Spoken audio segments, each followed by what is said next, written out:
یہ قصہ ہے دریا پور نام گاؤں کا۔ یہ گاؤں بہت ہی خوبصورت تھا۔ اسی گاؤں میں ایک چھوٹا سا گھر تھا جس میں عامر اپنی بیوی اور ماں کے ساتھ رہتا تھا۔ اس گاؤں میں ایک دریا تھا۔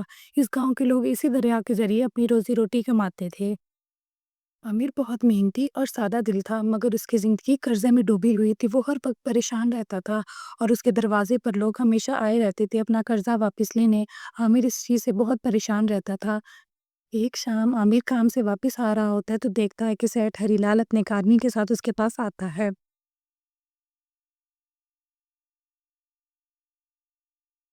عامر بس بہت ہو گیا، مجھے میرے پیسے واپس چاہیے۔ اگر تم نے 10 دن میں مجھے میرے پیسے واپس نہیں کیے تو اچھا نہیں ہوگا۔ عامر کہتا ہے کہ سیٹھ میرا وہ کام مندہ چل رہا ہے، مجھے کچھ دن کی اور مہلت دے دیں۔ جس پر سیٹھ کہتا ہے کہ کام مندہ چل رہا ہے۔ عامر کہتا ہے ہاں، میں جھوٹ نہیں بول رہا، میرا کام صحیح نہیں چل۔ کہتا ہے کہ سارا گاؤں یہی کام کر رہا ہے اور ان کا کاروبار اتنا اچھا چل رہا ہے، تمہارا مندہ کیسے چل سکتا ہے؟ اس کی اور عامر کی بہت بحث ہوتی ہے، جس پر سیٹھ اسے کہتا ہے کہ مجھے بس میرے پیسے واپس چاہیے۔ عامر بہت پریشان ہوتا ہے۔ سیٹھ کہتا ہے 10 دن میں پیسے واپس کرو ورنہ گھر خالی کرو۔ اس کی اور سیٹھ کی بہت بحث ہوتی ہے۔ عامر عامر جب گھر واپس آتا ہے تو اس کی بیوی بہت پریشان کہتی ہے کہ سیٹھ کے بندے آئے تھے، کہہ رہے تھے گھر خالی کرو۔ عامر کہتا ہے میں جانتا ہوں، میرے پاس بھی آئے تھے، میں بہت پریشان ہوں، میں کیا کروں؟ میں جتنے پیسے جوڑتا ہوں کسی نہ کسی دفعہ لگ جاتے ہیں۔ اس کی بیوی کہتی ہے کہ اس گاؤں والوں کو کسی کا احساس نہیں ہے، سب کو اپنے پیسوں کی پڑی ہے، ایسے ہی دن گزرتے رہتے ہیں۔ 10 دن پورے ہو جاتے ہیں۔ سیٹھ عامر کے پاس آ کر کہتے ہیں کہ اگر آج پیسے واپس نہیں کیے تو گھر خالی کرو اور اپنی ناؤ۔ اسی دوران ایک بوڑھا آدمی عامر سے کہتا ہے کہ میں دریا پار جانا ہے پر میرے پاس پیسے نہیں ہیں۔ عامر اس کو کہتا ہے، وہ دونوں کشتی پر بیٹھ جاتے ہیں۔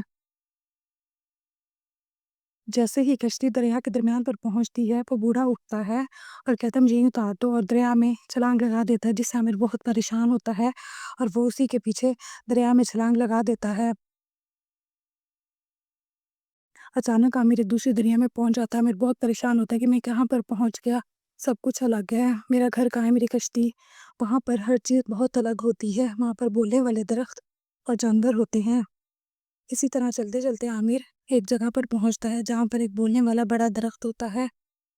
عامر اس کو دیکھ کر پریشان ہو جاتا ہے۔ وہ کہتا ہے تم بولنے والے درخت ہو؟ وہ کہتا ہے ہاں، میں بولنے والا درخت عامر سے کہتا ہے کہ میری ٹہنی اوپر کر دو، یہ ٹہنی مجھے بہت تکلیف دے رہی ہے۔ عامر اس کے کہنے پر اس کی ٹہنی اوپر کرتا ہے، جس پر وہ درخت کہتا ہے کہ تم بہت ایماندار لگتے ہو، چاہو تم محل کی طرف جا سکتے ہو۔ اور اسی وقت زمین سارے سونے سے بن جاتی ہے۔ عامر اسی زمین پر چلتا چلتا محل کی طرف جاتا ہے۔ وہ ایک جگہ پر پہنچتا ہے جہاں پر ایک محل جو بھی سونے کا بنا ہوتا ہے، وہاں پر زمین بھی سونے کی ہوتی ہے۔ عامر بہت حیران رہ جاتا ہے کہ اچانک وہی بوڑھا آدمی آتا ہے۔ وہ بوڑھے سے پوچھتا ہے یہ سب کیا ہے اور میں کہاں پر ہوں؟ اور اچانک وہ بوڑھا ایک خوبصورت بادشاہ میں بدل جاتا ہے۔ وہ حیران رہ جاتا ہے۔ وہ بوڑھا کہتا ہے کہ میں ہی وہ بوڑھا تھا اور تم ایک جادوئی نگری میں ہو، یہاں سب کچھ سونے کا ہے، تم بہت ایماندار اور نیک دل ہو، اسی لیے میں تمہیں اس نگری میں لے کر آیا ہوں۔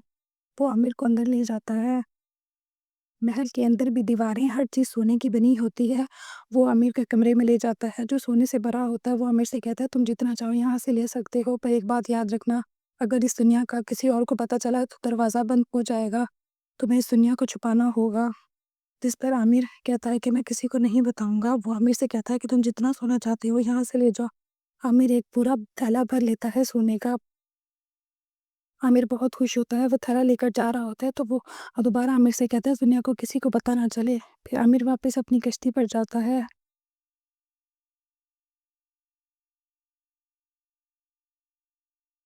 عامر جاتے ہی وہ سارا سونا شہر جا کر بیچ کر آتا ہے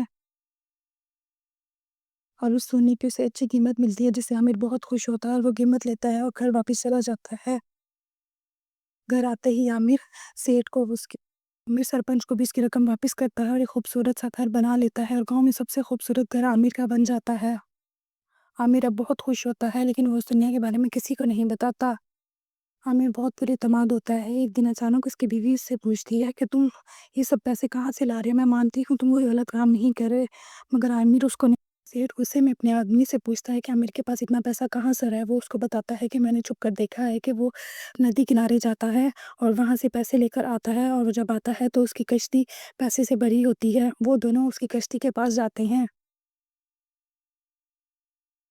وہ دونوں بھی اس کشتی پر چڑھ جاتے ہیں اور دریا کنارے جاتے ہیں۔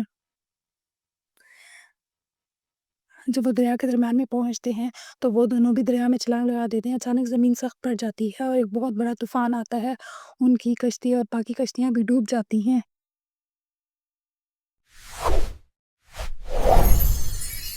Subscribe me.